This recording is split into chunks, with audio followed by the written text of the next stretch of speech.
د فاسق معنا د الله او د رسول نافرمان چې د هغه د خبرو نه د هغوی د خبرو نه الټه رواني انکار کوي.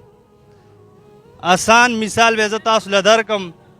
فاسق سودخور هغه پلیتې کنځلې چې څوک کوي دام فاسق دی، سودخور دام فاسق دی، شرابي دام فاسق دی.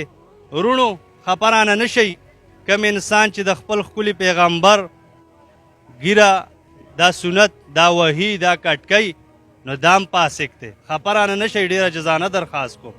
وایي د دې خلکو دعوت له به نه ځي، د دوی ولیمې له به نه ځي، د دوی د کور روټۍ به نه خوري. دوستان نن دې په دې خپل ګریوان کې سوچ وکړو. مونږ حرام او حلال داسې یو کړي دي چې د هغې د تمیز اړو خیال نه ساتو.